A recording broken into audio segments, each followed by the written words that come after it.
Olá senhores, como estão? Bem-vindos a mais um vídeo aqui do canal. E acredito que todo mundo ficou sabendo desse filme novo da Branca de Neve, de como ele é ruim. Eu não assisti, eu fujo de filme ruim, mas eu não consegui fugir do logo do filme que ficou me perseguindo aí, o pessoal falando do filme, usando o logo, né, para estampar os comentários, né? Então eu vi bastante esse logo nos últimos dias e como ele ficou me perseguindo, eu resolvi fazer um vídeo aqui para desabafar um pouco todos os problemas que ele tem, que não são poucos. Dessa vez eu vou propor até uma melhoria, um ajuste. E se você não me conhece, eu sou o Cadu Lombardi, sou designer de marcas. Faço aqui nesse canal análise de vários tipos de marcas, né? Marcas de empresas, de produtos, ou como é o caso hoje aqui de filmes. E te convido já a ser um dos primeiros 100 inscritos aqui do canal. O meu foco aqui hoje vai ser comentar a versão nacional, né, do cartaz, ou seja, a tradução do logo que foi feita, né? Então existe uma diretriz que é do filme original e conforme cada mercado, cada país, cada cultura vai tendo ali uma tradução do texto. Nessa tradução, como em qualquer tradução, surgem diversos tipos de problemas de adaptação, né? Então deve ser um trabalho bem difícil de fazer até, mas eu acredito que pelo nível dos erros que a gente vai ver aqui, não justifica erros assim básicos, bem fáceis de resolver. Então para facilitar eu coloquei aqui, né, as duas versões do logo e vou sugerir aqui no fim desse vídeo, depois dessa análise, melhorias, né, para Disney, né, vou dar essa colher de chá, uma empresa pequena, né, precisa que alguém dê umas dicas, né, de design, não entende muito assim de questão de arte. Para fazer isso eu vou usar uma habilidade que tem vários nomes, né? Você pode chamar de lapidar, você pode chamar de ajustar, você pode chamar de várias coisas, mas a ideia é o seguinte: você pega alguma coisa que você fez ou que outra pessoa fez e você lança um olhar em cima daquilo e você identifica pontos de melhoria que vão trazer um grande resultado com pouco esforço, né? E aí você vai lá e faz essas melhorias, executa. Se tivesse sido utilizado aqui, esse vídeo aqui não existiria porque, né, teria corrigido vários problemas. Então, hoje a gente vive assim uma crise de qualidade generalizada e um dos sintomas dela é que os profissionais que trabalham naquele campo, eles perdem habilidades básicas, perdem coisas muito que antes era o feijão com arroz. Chega um ponto que pouquíssimas pessoas fazem coisas bem feitas. Mas chega de enrolação, vamos direto aí pro assunto. Então temos aqui o logo isolado, né? E eu vou fazer aqui agora uma descrição do que eu tô vendo. De fato é um logo, né? Tem características de logotipo, é bonito, bem equilibrado, nenhum problema muito grave, né? Ele é composto por small caps, que é esse estilo tipográfico onde você tem uma inicial maiúscula, mas as outras letras também são maiúsculas, né? Então você tem uma que é mais maiúscula do que as outras. Então você tem a primeira se destacando, né? Então tem duas palavras, Snow White. A tipografia eu vejo que ela tem pontos de estilização, que dá para ver a olho nu assim, não é o S. Os dois Ws acredito que teve intervenção, né? Então aqui, ó, a gente tem uma intervenção bem óbvia, mas se a gente olhar o outro W, ele tem uma intervenção aqui, ó, essa linha não tá batendo com essa e aqui essa não tá batendo com essa. Então eu acredito que isso é uma estilização para dar um que a mais aí, deixar mais charmosa a letra. E aqui no fim, no E, a gente tem a estilização. Além disso, tem efeitos de textura, né? Dá para ver aqui levemente uma textura meio marmorizada e tal, e efeitos de sombra, de 3D, para dar uma sensação de que é um objeto, né, que é um objeto 3D, o texto. O espaçamento tá ok e o logotipo da Disney tá bem posicionado. A gente vê que tem aqui um contexto, um encaixe dele natural. Dá para ver que antes de ser aplicados os efeitos tinha uma base tipográfica boa, foi bem resolvido ali o desenho das letras, o espaçamento entre elas, né, que foi uma coisa que não aconteceu agora na tradução. Então se a gente pegar aqui a versão BR aqui do título, a gente vê que agora são 3 palavras, né? Não acredito que isso dificulte muito porque a quantidade de letras não aumentou tanto, aumentou 3 letras. Aumenta um pouquinho a dificuldade, né? Mas nada muito grave. Outro ponto que eu vi que a textura sumiu e o efeito de 3D ficou mais fraco, né? A sombra ficou mais fraca, ficou menos ambientado, né? A versão de cima a gente via que era um logo, ele tá bem ambientado, tipo assim, numa floresta. O de baixo ele não tá ambientado em lugar nenhum, né? Ele não tem indícios desse estilo que tinha lá no original. E o logo da Disney agora também ficou mais, parece que está um pouco mais solto, tá? A posição dele está menos óbvia do que deveria ser. Então assim, em linhas gerais eu vi que teve uma perda de qualidade sensível, e eu acho que os defeitos que tem, os problemas que tem, eu poderia dizer que nem chega mais a ser um logo. Logo é uma outra coisa. Não são muitas letras enfileiradas. O logo ele tem um caráter próprio de marca. Ele é conciso e você vê que ele é fechado dentro dele mesmo. Então, quando você traduz para o português, você tira o estilo, você não resolve problemas de espaçamento, de alinhamento, de equilíbrio. Você acaba perdendo esse caráter de que é uma marca. Fica parecendo um texto.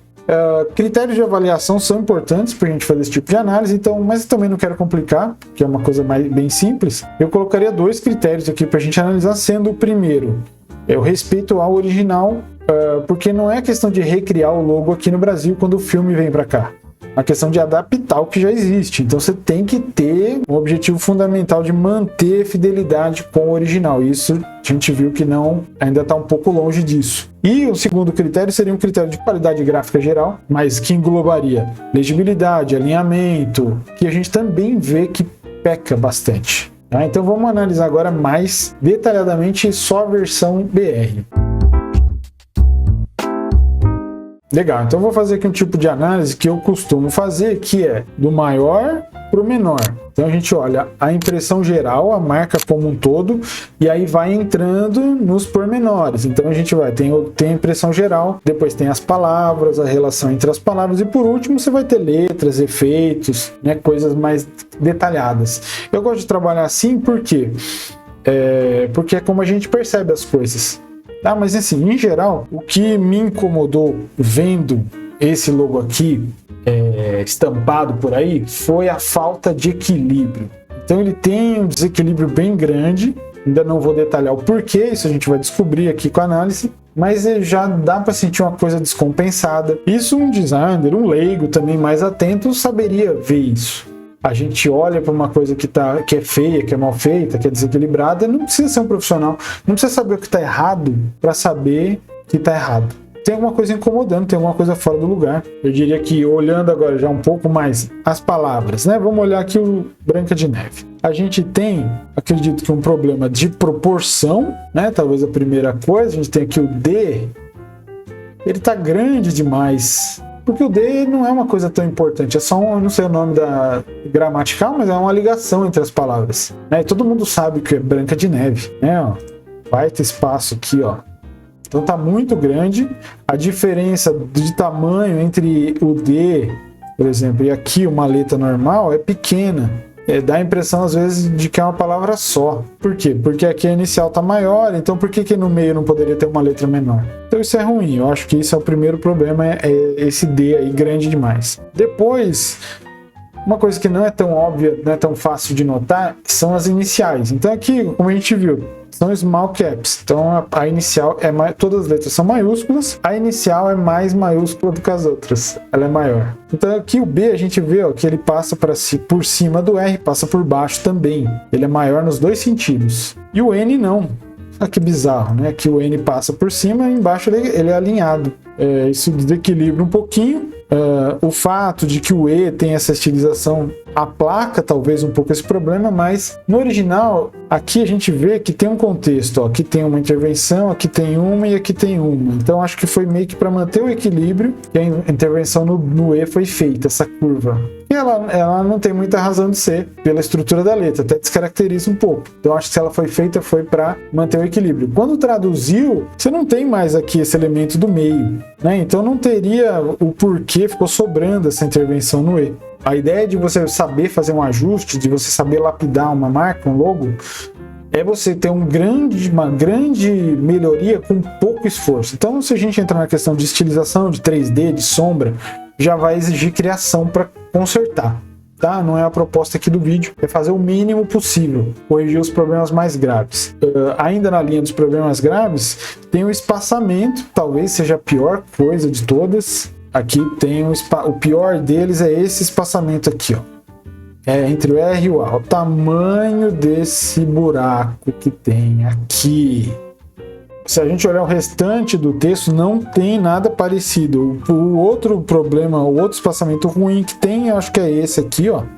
O espaço aqui entre o D e o N, mas não tem nada gritante. Daria para melhorar com certeza, mas não tem nada tão gritante quanto isso daqui. Realmente um buraco negro que tem aqui no negócio. E esse é o tipo de erro que não pode passar. Não pode passar. Alguém criou e alguém aprovou, no mínimo. Então é exatamente a situação de vários portfólios que eu vejo por aí que, apresentação incrível, tudo no lugar, só que você olha para o logo, você olha para os detalhes assim, você vê umas coisas muito fora do lugar. Porque não é possível que ninguém viu isso. Legal, então agora eu vou mostrar o ajuste que eu fiz, né? O tempo que eu gastei para fazer esse ajuste foi uns 20 minutos, 25 minutos.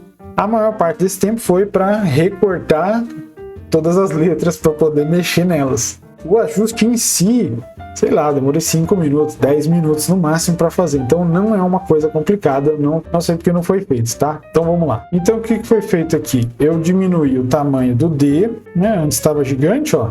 Agora está mais discreto. As iniciais eu alinhei o tamanho, eu arrumei a proporção, né? Agora elas têm a mesma altura. Elas vazam tanto para baixo quanto para cima, né? Isso dá um equilíbrio um pouco melhor. Né? Se a gente olhar antes, tinha aquele problema do N, e elas não estavam tão grandes. Então o que acontece? Fica mais com cara de palavra. Né? Eu acho que aumentando a inicial, ela fica mais com cara de marca, com cara de logo. E mexi nos espaçamentos. Né? Então antes o pior problema era aqui, né? No R e no A. Então eu ajustei, ó, ficou bem menor. Né? Se a gente olhar como era, ó.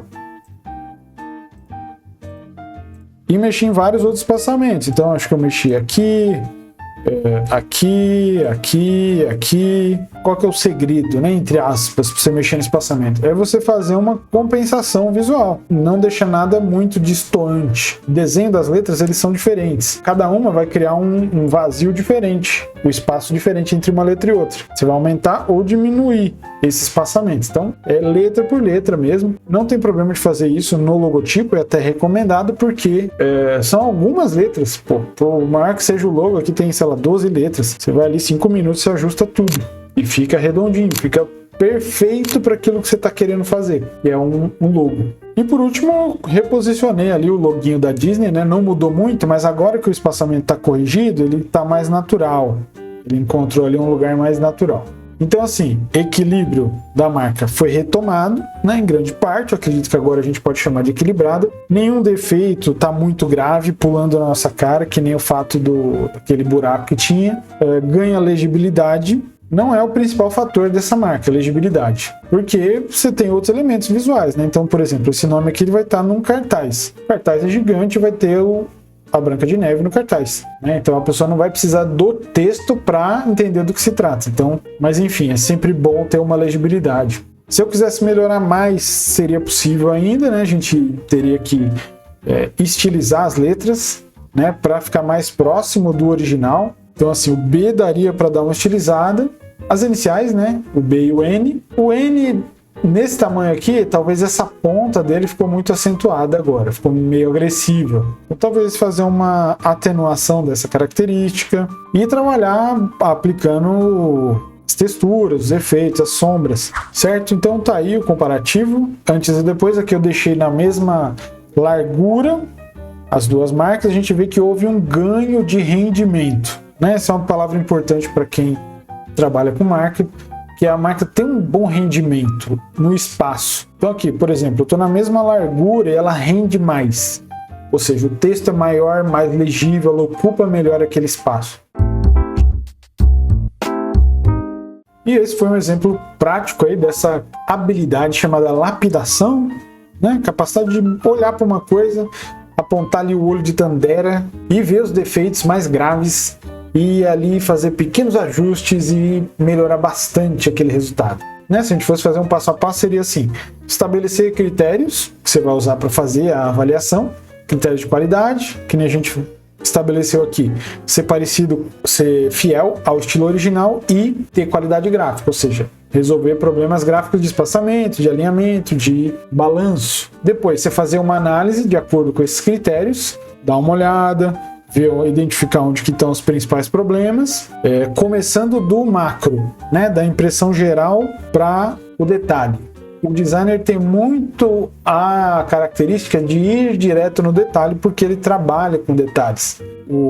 A tela gigante olhando as marcas, às vezes, de tão perto que ninguém nunca mais, depois dele, vai dar um zoom tão gigante naquela marca. O designer tem a tendência de ir no detalhe, só que ele não pode esquecer que o público, o cliente, as pessoas leigas em geral no assunto, elas não vão olhar o detalhe, elas vão olhar o todo, a impressão que aquilo vai passar. Então isso é mais importante. Isso que vai fazer o trabalho dele ser aprovado ou reprovado, a impressão geral, não o detalhe. E fazer as melhorias, resolver os problemas mais graves, sem precisar criar nada. E aí é só correr para o abraço. Eu tenho certeza que se você fizer isso, dá para fazer isso hoje. Se você estiver criando alguma coisa, você consegue fazer esse processo que eu falei aqui agora. E vai ser difícil achar um layout que não tenha pontos de melhoria.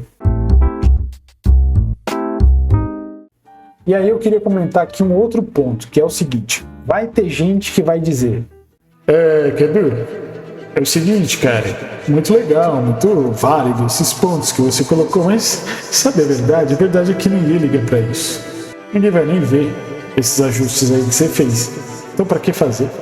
Já ouvi muitas vezes, às vezes, o que é pior, você ouviu o designer, o próprio designer falando isso, só que assim, eu não desconsidero totalmente esse ponto de vista, porque ele tem um aspecto verdadeiro nele, que é, nem todo mundo realmente vai perceber essas coisas. Mas se tem várias pessoas, uma categoria inteira de pessoas que não olha para isso, a gente não está sendo contratado para falar com elas, certo? Então a gente tem que ter bem claro para quem que a gente está criando. Então primeiro a gente cria primeiro para a gente, né? Para o próprio design. Então se a gente sabe que uma coisa está errada, que está mal feita, não precisa ninguém mais saber para você já querer corrigir. Em segundo lugar, você cria para o seu cliente. Para o seu cliente você quer mostrar que ele fez uma boa escolha ao te contratar, que você é profissional, que você sabe o que você está fazendo. Às vezes você comentar um ponto desse daqui que eu comentei de tipografia, não estou falando para você ensinar tipografia para o seu cliente, estou falando assim, às vezes você trazer um detalhe desse vai tranquilizar o cliente, que você sabe o que você está fazendo. Olha o nível de detalhe que a pessoa consegue chegar, que ela olha, que ela explica. Realmente estou tranquilo. Você gera essa tranquilidade para o cliente. E você também cria para o público atingir o objetivo através daquela criação sua. Nesse caso aqui, não é uma criação isolada, ela está dentro de um cartaz, está dentro de um filme, então ela é uma pequena parte de uma experiência maior. Então você faz a sua parte bem feita para que a experiência, se o filme for ruim, se o cartaz for ruim, se a foto for ruim, tanto faz, a sua parte você fez bem feita. E numa instância maior, a maior instância de todas, a gente cria para Deus também. Eu sei que esse é um argumento assim que para algumas pessoas não vai fazer diferença, mas para mim faz toda a diferença do mundo, que é: você não pode oferecer um trabalho mal feito para Deus. Então, por mais que às vezes não tenha o prazo que você quer, não tenha os recursos que você quer, mas você vai fazer o melhor dentro daquela situação, com a sua capacidade, que aí você está tranquilo. Então não acredito que seja inútil fazer esse tipo de melhoria, muito pelo contrário. Qualquer um desses motivos aqui para mim que eu citei já é bastante forte. Já me convenceria. E aí, você gostou dessa análise aqui que a gente fez? Analisando o logotipo de filme. Se você gostou, então curta esse vídeo aqui, se inscreva no canal, seja um dos primeiros 100 inscritos e deixa aqui nos comentários qual marca você gostaria que eu analisasse nos próximos vídeos. Era isso que eu tinha para dizer, meus amigos, e até o próximo vídeo.